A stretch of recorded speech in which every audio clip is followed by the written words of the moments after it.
اور میں نے کہا بیٹا انار کھا کے شاید مجھے اتنی توانائی نہ ملتی جتنی اس سائل کو دے کے اللہ نے میرے روح کو سکون عطا فرمایا. نہ اس کو دے کر اللہ نے سکون دیا، کھانے کے بعد شاید مجھے اتنا نصیب نہ ہوتا. اظہار ایک ایسی چیز ہے، بانٹنا ایک ایسی نعمت، دے دینا اتنے سکون والا کام ہے جو انسان کو بڑی دور لے جاتا ہے. میرے نبی رحمت سید عالم صلی اللہ تعالی علیہ وسلم نے ہمیشہ بانٹا، بانٹنے کو محبوب رکھا، بانٹنے کو پسند کیا، صحابہ کو یہ ذوق دیا. آپ دیکھیے نا کہ جب صحابہ کرام علیہم رضوان آئے ہیں مکہ مکرمہ سے ہجرت کر کے مدینہ طیبہ، تو آپ سوچ سکتے ہیں آج سگا بھائی اپنے بھائی کے لیے جب اس کے اپنے والد کی جائیداد ہوتی ہے، اللہ نے حصہ رکھا ہے، قانون نے حصہ رکھا ہے، اور بانٹ کے دینا کتنا مشکل ہوتا ہے، کتنا کٹھن اور کتنا مشکل کام ہے. لیکن جب نبی پاک علیہ السلام نے کہا نا انصار سے کہ مہاجر تمہارے بھائی ہیں، تو انہوں نے ہر چیز بانٹ کے دے دی. گویا ہر چیز بانٹ کے، میرے لفظوں پر غور کریں، ہر چیز بانٹ کے دے دی، رسی رکھ کے ہر چیز بانٹ کے دی، اور کہا کہ جس طرح ہم مالک ہیں اسی طرح تم بھی مالک. کائنات میں یہ عجیب جذبہ لوگوں نے دیکھا کہ صحابہ نے بانٹ کے دیا، احسار کیا. اسی کا فائدہ یہ تھا کہ پھر وہ محبتیں پروان چڑھی. پھر لوگ پہچان نہیں پاتے تھے کہ ان میں مہاجر کون ہے اور انصار کون. پھر ان کی رشتہ داریاں ہوئیں، پھر تعلقات مضبوط ہوئے. لالچ سے رشتے ٹوٹ جاتے ہیں، احسار کرنے سے رشتے مضبوط ہو جاتے ہیں، بانٹنے سے رشتے بڑھ جاتے. اس لیے بانٹنے کی کوشش کریں، احسار کرنے کی کوشش کریں. میرے نبی کریم علیہ السلام کے صحابہ تو ہر وقت احسار کرتے، ہر وقت احسار کرتے. شدید ذلیل ہوتے تو احسار کرتے، کمزور ہوتے تو احسار کرتے. کچھ چیزیں ایسی ہیں جب ہم کتابوں میں پڑھتے ہیں تو حیران ہو جاتے ہیں. بیماری میں بھی احسار ہے، کفن میں بھی احسار ہے، قبر کی جگہ میں بھی احسار.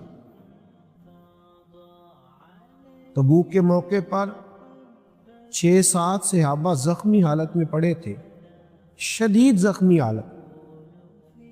خدا نہ خواستہ جب کئی لوگ اکٹھے زخمی ہو جائیں تو ہر ایک کی خواہش نہیں ہوتی کہ پہلے مجھے ہاسپٹل پہنچایا جائے، پہلے مجھے ضرورت ہے.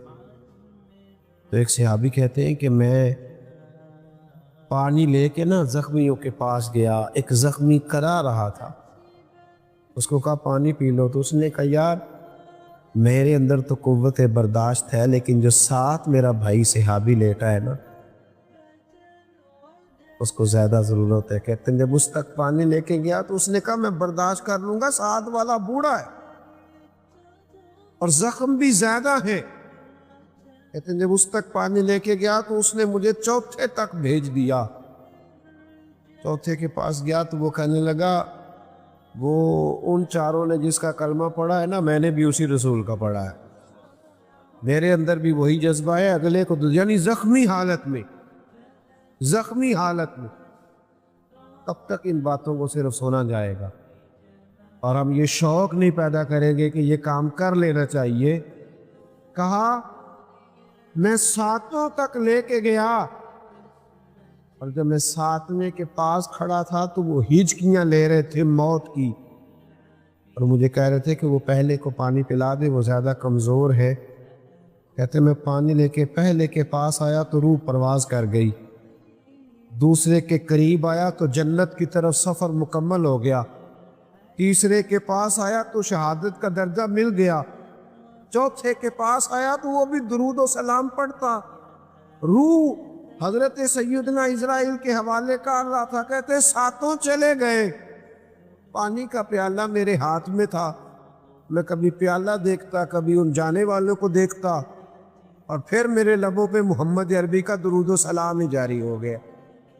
رسول اللہ صلی اللہ علیہ وسلم کا درود و سلام جاری ہوا. کیا تربیت فرمائی ہے، کیا انداز اختیار کیا ہے. اگر آپ زیادہ توجہ فرمائیں میرے